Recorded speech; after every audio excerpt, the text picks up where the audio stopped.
अस्सलाम वालेकुम एवरीवन, कैसे हैं आप सब लोग। उम्मीद है आप सब लोग खैरियत से होंगे, अपनी लाइफ में खुश होंगे। तो अब हम बात कर लेते हैं कि एक्सपोजिटरी राइटिंग के बारे में कि एक्सपोजिटरी राइटिंग है क्या और इसकी कुछ टाइप्स के बारे में बात कर लेते हैं। तो अब ये जो मैंने अपनी सीरीज़ ऐड की है ना वीडियोस की, अगर किसी स्टूडेंट ने नहीं भी पढ़ा हुआ एक्सपोजिटरी राइटिंग या किसी वजह से क्लासेस मिस हो गई हैं, तो वो इस सारी सीरीज़ को देख ले जो वीडियोस की लेक्चर्स अपलोड होंगे, तो उसका जो है ना सारे मिड टर्म की तैयारी कवर हो जाएगी। अभी ये हम एक्सपोजिटरी राइटिंग के बारे में कुछ बात करेंगे और फिर उसकी जो 7 टाइप्स हैं उसके बारे में इतनी डिटेल से तो बात नहीं करेंगे, लेकिन जस्ट आपको कंसेप्ट हो जाएगा कि एक्सपोजिटरी राइटिंग की टाइप्स कौन-कौन सी हैं और ये किस किस्म की टाइप्स से डील करती हैं, यानी कि किस किस्म की राइटिंग को हम एक्सपोजिटरी राइटिंग बोलते हैं। तो अब ये स्टार्ट कीजिए। अच्छा, स्टार्ट से स्टार्ट करते हैं यहाँ पे। 1 Study Material, GE.205 Expository Writing Understanding Expository Writing Definition, Types, Purpose and Applications. Expository writing is a form of writing that aims to explain, describe, or provide information about a specific topic in a clear and logical manner. Its primary अच्छा, अब ये expository writing होता क्या है कि किसी भी topic के ऊपर एक स्पेसिफिक इंफॉर्मेशन जो प्रोवाइड करनी है हमने, वो एक लॉजिकल मैनर में हो। और लॉजिकल मैनर क्या होता है कि बिल्कुल सीक्वेंस में हो, जो कि किसी भी टाइप ऑफ राइटिंग का एक पैटर्न होता है, इंट्रोडक्शन, बॉडी एंड कंक्लूजन। तो उस मैनर में हो कि उसकी सेंस आपको समझ में आए, एंड देन उसके बाद जितनी भी लॉजिकल इन्फॉर्मेशन है वो सारी की सारी उसके अंदर एविडेंस मौजूद होना चाहिए। मेन जो एक्सपोजिटरी राइटिंग का पर्पस है ना, वो ये है कि फैक्ट्स एंड फिगर्स के ऊपर बेस होना चाहिए, एविडेंस अंदर होना चाहिए और एक लॉजिकल मैनर में होना चाहिए। जैसे आपकी टेक्स्ट बुक्स होती है ना, स्टार्टिंग में एकदम से जो मेन टॉपिक के ऊपर वो स्विच नहीं करते, पहले इंट्रोडक्शन बताते हैं, इंट्रोडक्शन के चैप्टर्स होते हैं, फिर उसके बारे में जो और डिफ़िकल्टी लेवल आहिस्ता आहिस्ता बढ़ाते हैं और फिर एंडिंग की तरफ मूव करते हैं कि जो चैप्टर्स उनको लगता है कि अब आप जो है वो मेन सब्जेक्ट के ऊपर आपको अबूर हासिल है, तो देन आपको जो है ना वो कंक्लूजन में वो चैप्टर्स वगैरह डाल देते हैं जो कि आप खुद से भी अंडरस्टैंड कर लेते हैं। तो इस तरह से ये एक्सपोजिटरी राइटिंग है। इसके अंदर आपकी टेक्स्ट बुक्स आ जाती हैं, आपके जो न्यूज़पेपर्स आ जाते हैं, जितना भी आपका रिसर्च मटेरियल, थीसिस वगैरह, ये सारे का सारा एक्सपोजिटरी राइटिंग है। अब एक्सपोजिटरी राइटिंग की ना यहाँ पर 7 टाइप्स हैं, वैसे इसकी 10 टाइप्स हैं। और याद रखें कि एसे राइटिंग और एक्सपोजिटरी राइटिंग के टाइप्स जो है ना वो अलग अलग हैं। एसे राइटिंग की 4 टाइप्स हैं, डिस्क्रिप्टिव, नरेटिव, आर्ग्यूमेंटेटिव और डिस्कर्सिव, जो है कंपेयर एंड कंट्रास्ट। लेकिन यहाँ पर इसकी जो है ना ये यहाँ पर 7 है, एक्चुअल में इसकी 10 टाइप्स हैं। तो वैसे स्टडी मटेरियल में 7 है, तो आपने 7 ही करनी है। ठीक है, नेक्स्ट देखिए अब। Its primary goal is to educate or inform the reader by presenting facts, evidence, and examples without incorporating personal opinions or emotions. अच्छा, अब इसके अंदर आपने क्या मतलब है इस चीज़ का कि अंदर फैक्ट्स एंड फिगर्स जो हैं वो बाकायदा रिसर्च करके ऐड किए हों और उसका आपके पास प्रूफ हो, तो ऐसी राइटिंग को एक्सपोजिटरी राइटिंग बोलते हैं। अपने पास से ही किसी ने बनाई हुई बातें किताब में लिख दी हों तो उसको एक्सपोजिटरी राइटिंग हम नहीं बोल सकते। Its primary goal is to educate or inform the reader by presenting facts, evidence, and examples without incorporating personal opinions or emotions. Types of expository writing. Descriptive writing focuses on describing a subject in detail. Example, describing the characteristics of a rainforest. अच्छा, यहाँ पर देखें, पहली जो इसकी type है ये descriptive writing है, जिसके अंदर सिंपली फोकस किया जाता है describing a subject in detail. अब कोई भी सब्जेक्ट है जिसके ऊपर डिटेल्स देनी हो, डिस्क्राइब करना हो उसको, और डिटेल्स इस तरह से देनी है कि बिल्कुल विविड डिटेल्स होनी चाहिए, बिल्कुल उन डिटेल्स को पढ़ के ना बंदा कंप्लीट जो है उस चीज़ की अंडरस्टैंडिंग ले सके और पिक्चर जो है ना इमेजिन कर सके अपने माइंड में। जैसे कि एग्जांपल है describing the characteristics of A rain forest. अब जो रेन फॉरेस्ट है उसके बारे में उसकी कैरेक्टरिस्टिक्स बताएंगे, खसूसियात बताएंगे कि रेन फॉरेस्ट एक्चुअली होता क्या है और वहाँ पर रेन्स क्यों होती हैं और रेन फॉरेस्ट का एक्चुअली पर्पस क्या होता है, रेन फॉरेस्ट से उसके सबब एरियाज़ को कोई नुकसान तो नहीं पहुँचता, क्या ये तूफ़ानों की शिद्दत को कम करते हैं। तो इस तरह की ये सारी बातें आप डिटेल से बताएंगे कि पढ़ने वाले को बेटर अंडरस्टैंडिंग हो सके, और जब भी वो अगर कभी वो रेन फॉरेस्ट में उसका जाना हो तो उसको समझ बूझ हो कि रेन फॉरेस्ट क्या चीज़ होती है और वहाँ पर किन किन मैंने एहतियाती तदबीर के साथ जाना है। तो इस तरह से बिल्कुल आपने विविड पिक्चर दे देनी है उसको डिस्क्रिप्टिव राइटिंग के थ्रू। अच्छा, यहाँ पर एक एक लाइन की जो है ना वो एग्जाम्पल है, तो यहाँ पर इतनी डिटेल से नहीं बताया हुआ, लेकिन अगर आप लोग सर्च करें, लिंक करें, तो बाकायदा जो टाइप्स के साथ सैंपल भी उन्होंने दिया हुआ होता है, जो मैंने क्लास को दिया हुआ है लिंक के अंदर जो है वो 10 टाइप्स हैं और सबकी डिस्क्रिप्शन है और साथ ही साथ इनकी जो है ना वो एग्जाम्पल्स हैं। तो एक तो आपको ये शॉर्ट क्वेश्चन भी आ सकते हैं इसके ऊपर, और फिर इसकी जो डिटेल्ड अगर मतलब 15 मार्क्स का इसके ऊपर क्वेश्चन आ जाता है तो फिर आपने जो है वो डिटेल्ड एग्जांपल्स के साथ ही करना होता है। चलिए नेक्स्ट देखें। Example, describing the characteristics of a rainforest. Process writing how to explains the steps or processes to achieve a task. Example, a guide on how to prepare for exam. अच्छा, next है process writing which means how to do something, कि कोई भी procedure है तो आपने किस तरह से परफॉर्म करना है, और it simply explains the steps और processes to achieve a task, जैसे कि a guide on how to prepare for exam. अब ये देखें कि एक जैसे कि आप अगर सीनियर हैं, ठीक है, तो आपने 4th सेमेस्टर में आप पढ़ते हैं, तो आप अब एग्ज़ाम दे चुके हैं सेमेस्टर सिस्टम में, तो आप एक गाइड प्रिपेयर कर दें नए आने वालों के लिए, उसमें सब बता दें कि how to prepare for an exam, जिसमें उसको आप डिस्क्राइब करेंगे कि किस तरह से मिड टर्म के लिए प्रिपेयर करना है, फाइनल के लिए किस तरह से प्रिपेयर करना है, अपने जो आवर्स हैं स्टडी आवर्स वो किस तरह से मैनेज करना है। ज़ाहिर है बच्चे वो यूनिवर्सिटी का जो टाइम है मॉर्निंग टू इवनिंग का काफ़ी ज़्यादा होता है और क्लासेस भी होती हैं, तो समटाइम्स एक क्लास मॉर्निंग में होती है, एक क्लास इवनिंग में होती है, तो इस दौरान उसको किस तरह से अपना टाइम मैनेजमेंट जो है ना वो करनी चाहिए। तो इस तरह की आप एक गाइड बना दें। अब ये देखें, जो ये आप गाइड बनाएंगे आपने खुद ये सब जो क्योंकि आप भी पहले जूनियर कभी रह चुके हैं, फर्स्ट सेमेस्टर में, सेकंड सेमेस्टर में आपने ये सब फेस किया हुआ है, तो आपके पास ये प्रूफ है, इन सब चीज़ों से आप गुजरे हुए हो, तो आप ये जो है ना वो गाइड लिख सकते हैं। इसी तरह से प्रोसेस राइटिंग के एक और एग्जांपल देख लें, how to make a chocolate cake. ठीक है, अब चॉकलेट केक बनाने के लिए क्या करते हैं कि आप पूरा उसका प्रोसेस लिखेंगे, इंग्रेडिएंट्स पहले लिस्ट करेंगे और फिर स्टेप बाय स्टेप जो उसकी मेथोडोलॉजी है ना, स्टेप 1, स्टेप 2, स्टेप 3 सारे का सारा प्रोसेस बताएंगे, और एंड तक जब तक टास्क अचीव नहीं हो जाता आप वो सारा प्रोसीजर जो है ना वो लिस्ट करेंगे। अगर उसमें से एक भी जो स्टेप है वो आप स्किप कर देंगे ना, तो हमारे पास रिक्वायर्ड रिजल्ट्स नहीं आ सकेंगे। तो ये है हमारे पास प्रोसेस राइटिंग, कि कोई भी चीज़ किस तरह से परफॉर्म करनी है। जैसे आप कोई न्यू मोबाइल फ़ोन लेते हैं ना, तो उसके साथ एक वो पेपर आता है जिसके ऊपर सारी इंस्ट्रक्शंस लिखी होती हैं, तो आप वो सारी इंस्ट्रक्शंस पढ़ के बिल्कुल वैसा ही करके अपना मोबाइल जो है वो फुली फंक्शनल कर लेते हैं। तो इसी तरह से आपने जो है ना वो गाइडलाइंस देनी होती हैं प्रोसीजर की, कि कोई भी बंदा जो मेन टास्क है ना वो अचीव कर सके। नेक्स्ट है हमारे पास compare and contrast writing. Example, a guide on how to prepare for exam. Comparison and contrast writing highlights similarities and differences between two or more subjects. Example, comparing online learning versus traditional classroom learning.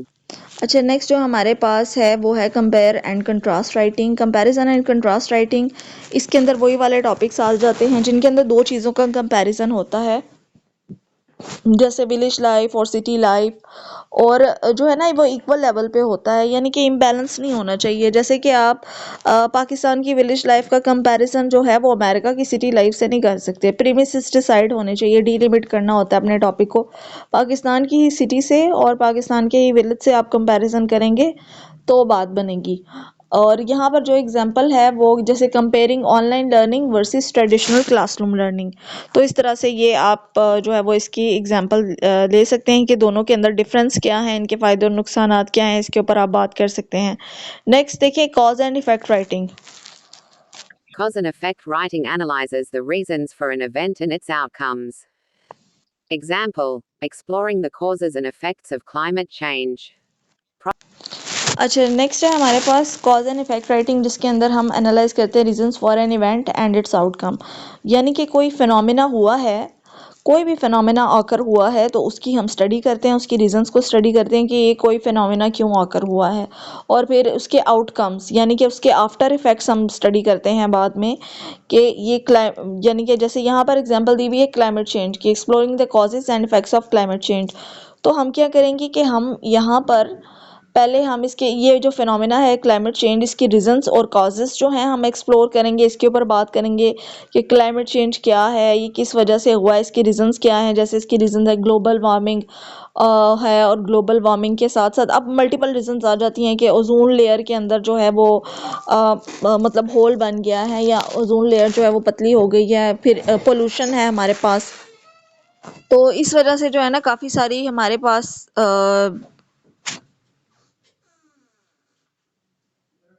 अच्छा, अब इसके बाद जो है कि climate change की हम reasons देखते हैं, मल्टीपल इसकी रीजंस हैं।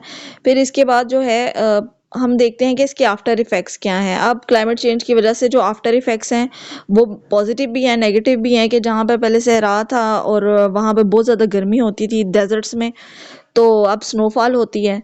फिर जिन इलाकों में कभी पानी ही नहीं गया, कभी बारिश ही नहीं हुई, वहाँ पर फ्लड्स आ चुके हैं और बहुत ज़्यादा रेनफॉल होती है। फिर ऐसे एरियाज़ जहाँ पे टेम्परेचर मॉडरेट रहता था वहाँ पे एक्सट्रीम हो चुका है, तो इस तरह की क्लाइमेट चेंजेस आ चुकी हैं। फिर ओशन के अंदर भी बहुत सी चेंजेस आ रही हैं, खला के अंदर भी बहुत सी चेंजेस आ रही है, इसके ऊपर बात करते हैं। अब इसको जो लिखने का स्ट्रक्चर है ना वो दो तरह का होता है, जो कि अगर आप लिंक में डिस्क्रिप्शन देखेंगे ना तो उसमें आपको पता चलेगा। एक है हमारे पास इसको लिखने का तरीका है ब्लॉक स्ट्रक्चर है, और दूसरा लिखने का तरीका है चेन स्ट्रक्चर। जो ब्लॉक स्ट्रक्चर है ना उसमें क्या करते हैं कि पहले हम सारे के सारे फेनोमेना के कॉजेस बता देते हैं और फिर हम उसके इफेक्ट्स बता देते हैं। जैसे फर्स्ट 3 पैराग्राफ्स में आप क्लाइमेट चेंज के कॉजेस बता दें, और नेक्स्ट 3 पैराग्राफ्स में आप इसके आफ्टर इफेक्ट्स बता दें जो भी पॉजिटिव है नेगेटिव है। अच्छा, फिर दूसरा तरीका ये है कि आप जो है एक ब्लॉकचेन है और फिर एक एक ब्लॉक स्ट्रक्चर है और फिर एक चेन स्ट्रक्चर है। चेन स्ट्रक्चर में क्या होता है कि आप साथ साथ ही कॉजेस भी बताते जाएं, एक ही पैराग्राफ में कॉज बताते जाएं, साथ उसकी जो है ना वो आफ्टर इफेक्ट्स बताते जाएं, रीजंस भी उसके साथ ही मेंशन करते जाएं। तो हर पैराग्राफ में अलॉन्ग विद इसकी रीजंस और जो फेनोमेना है उसकी डिस्कशन, और साथ ही साथ उसके आफ्टर इफेक्ट्स, जब इस तरह से हम लिखेंगे तो ये फिर हमारे पास चेन स्ट्रक्चर होगा। ठीक है, ये हो गया हमारे पास कॉज एंड इफेक्ट राइटिंग।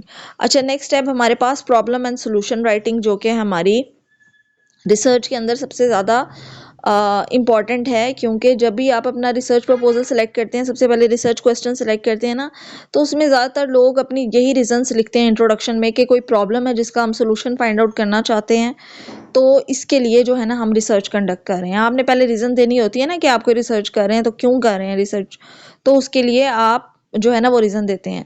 अब ये प्रॉब्लम और सॉल्यूशन राइटिंग, ये सारे नाम से भी ज़ाहिर है, अगर आप इनके नाम देखेंगे ना उसमें ही इनकी सारी डेफिनेशन होगी कि कोई प्रॉब्लम है जिसका आप सॉल्यूशन बताना चाहते हैं, तो वो प्रॉब्लम एंड सॉल्यूशन राइटिंग है। उसमें क्या तरीकाकार ये है कि पहले आप प्रॉब्लम को आइडेंटिफाई करते हैं और फिर उसका सॉल्यूशन बताते हैं। अच्छा, अब यहाँ पर माइंड में रखिएगा कि ज़रूरी नहीं है कि आप सिर्फ सॉल्यूशंस बताएं, मेयरिंग प्रिकॉशंस भी, एहतियाती तदाबीर भी, और कोई आप सजेशन भी दे देंगे ना तो वो फिर प्रॉब्लम एंड सॉल्यूशन राइटिंग है। जैसे कोरोना वायरस आया था तो स्टार्ट में ना उसका कोई ट्रीटमेंट नहीं था, तो सब ने उसके जो है ना ये जो एसओपीज आप फॉलो करते हैं, मेयरिंग प्रिकॉशंस उसके फॉलो किए थे, तो वो सारे के सारे प्रॉब्लम एंड सॉल्यूशन राइटिंग में आती है। फिर एटलीस्ट कितने सॉल्यूशंस होने चाहिए तो फिर आपकी सॉल्यूशन राइटिंग बनेगी। अगर एक प्रॉब्लम है तो उसका एटलीस्ट आपको एक सॉल्यूशन तो देना ही पड़ेगा, फिर इसको प्रॉब्लम एंड सॉल्यूशन राइटिंग बोलेंगे हम। एक से ज़्यादा भी आप दे सकते हैं सॉल्यूशंस, लेकिन एटलीस्ट ना एक सॉल्यूशन आपको लाजमी देना पड़ेगा। तो problem and solution writing identifies a problem and proposes one और मोर सॉल्यूशन। और एग्जाम्पल इसकी देख लें, जैसे कि suggesting ways to reduce urban air pollution. अब suggesting ways to reduce urban air pollution, यहाँ पे देखें सिर्फ आपने जो है ना मतलब सजेस्ट करना है, ठीक है, प्रॉपर इसका कोई सोल्यूशन नहीं है।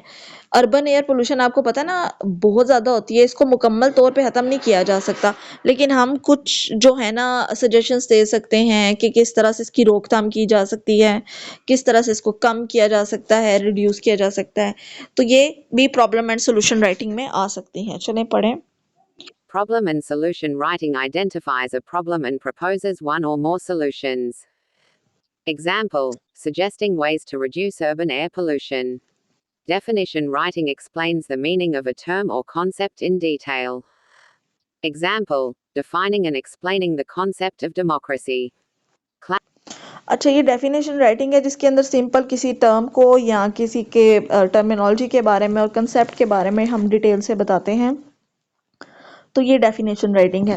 अब ये देखें, डेफिनेशन राइटिंग में सिंपल वो डेफिनेशंस नहीं आती। जैसे आप इंट्रोडक्शन का चैप्टर पढ़ेंगे ना किसी भी बुक का, तो सिर्फ डेफिनेशन ही नहीं लिखी होगी पूरे चैप्टर में, साथ में उसकी एक्सप्लेनेशन भी होगी, वो भी डेफिनेशन का ही पार्ट होती है, जिसको जैसे डेफिनेशन को हम एग्जाम्पल से इलेबोरेट करते हैं, तो ये जितनी भी इसकी डिस्क्रिप्शन है और इलेबोरेशन है, एक्सप्लेनेशन है, ये सारी की सारी डेफिनेशन राइटिंग में आती है, कि जब तक आपका कंसेप्ट नहीं क्लियर हो जाता डिटेल के साथ। तो ये है डेफिनेशन राइटिंग, जिसकी एग्जांपल ने दी हुई है, defining and explaining the concept of democracy. अच्छा, नेक्स्ट है हमारे पास क्लासिफिकेशन राइटिंग। अब क्लासिफिकेशन राइटिंग है कि जैसे आप एक मेजर टॉपिक को सर्टन कैटेगरीज में और ग्रुप्स में और टाइप्स में डिवाइड कर देते हैं, उसकी ना ग्रुपिंग कर देते हैं। और ये ग्रुपिंग आप करते क्यों है, क्लासिफिकेशन राइटिंग आप करते क्यों है, ताकि आपको बेटर अंडरस्टैंडिंग हो सके। जैसे आप किताबें पढ़ते हैं ना, तो डिफरेंट किताबों की ना, जो भी आपका मेजर है, फॉर एग्जांपल सॉफ्टवेयर इंजीनियरिंग है, तो आप सिर्फ 6 सब्जेक्ट्स पढ़ रहे हैं, तो क्या 6 के 6 सॉफ्टवेयर इंजीनियरिंग पढ़ रहे हैं? या अगर आप जो है कंप्यूटर साइंस पढ़ रहे हैं, तो सारे के सारे के सीएस के सब्जेक्ट्स पढ़ रहे हैं। आप डिफरेंट सब्जेक्ट्स पढ़ रहे होंगे, कोडिंग भी पढ़ रहे होंगे, लैंग्वेजेस भी पढ़ रहे होंगे, फिर आपका कोई मैथमेटिक्स का भी होगा, डिफरेंट सब्जेक्ट्स पढ़ रहे होंगे। तो ये इसको डिफरेंट कैटेगरीज में मज़ीद ग्रुपिंग में क्यों किया गया है, एक मेजर कैटेगरी को मज़ीद सब कैटेगरीज में क्यों डिवाइड किया गया है, ताकि आपको ना बेटर अंडरस्टैंडिंग हो सके किसी भी टॉपिक के ऊपर। तो इसीलिए जो किसी भी टॉपिक को मज़ीद ब्रेक डाउन किया जाता है इनटू फर्दर कैटेगरीज, ताकि आपकी को उस टॉपिक से रिलेटेड बेटर अंडरस्टैंडिंग हो सके। तो ये क्लासिफिकेशन राइटिंग इस पर्पज़ के लिए यूज़ होती है, कि जिसके अंदर हम क्लासीफाई कर देते हैं और ग्रुप्स बना देते हैं, जैसे हेडिंग्स बना देते हैं हम, तो वो क्लासिफिकेशन राइटिंग है। आप जैसे स्टूडेंट भी मोस्टली जो पेपर अटेम्प्ट करते हैं ना, उसमें हेडिंग्स वगैरह देते हैं, तो वो भी क्लासिफिकेशन राइटिंग की फॉर्म है, कि जिसमें जो है वो मतलब हर सब्जेक्ट को इलेबोरेट कर देता है डिटेल के साथ। Classification writing organizes and categorizes subjects into groups or types. Example, classifying different types of renewable energy sources. हाँ जी, अब इसके ऊपर जो है ना, ये renewable energy resources, classifying different types of renewable energy resources, ये इसकी एग्जांपल है। तो ये इसमें 7 टाइप्स हैं एक्सपोजिटरी राइटिंग की। जिसने नहीं पढ़ी हुई वो अभी ये लेक्चर देख लेगा, तो इसको सारे कंसेप्ट क्लियर हो जाएंगे। और मज़ीद अगर आप अपने कंसेप्ट क्लियर करना चाहते हैं, बाकी 10 की 10 विद सैम्पल पढ़ना चाहते हैं, तो वो लिंक मैं पेस्ट कर देती हूँ, तो वहाँ से जाके ना कमेंट्स में मैं कर दूँगी और वहाँ पिन कर दूँगी, तो वहाँ से जाके आप पढ़ लीजिएगा बाकी अगर ये आपने लेक्चर ले लिया है इसका, तो ये आपकी सारी जो है ना एक्सपोजिटरी राइटिंग के टाइप्स की तैयारी हो गई है। बाकी भी जो आपने तैयारी करनी है इसी स्टडी मटेरियल में से करनी है, और जो एक्स्ट्रा मटेरियल मैंने दिया हुआ है वो आपकी अंडरस्टैंडिंग के लिए है। ठीक है, तो यहाँ से फिर आप तैयारी कर लें अब, और हैव अ गुड लक।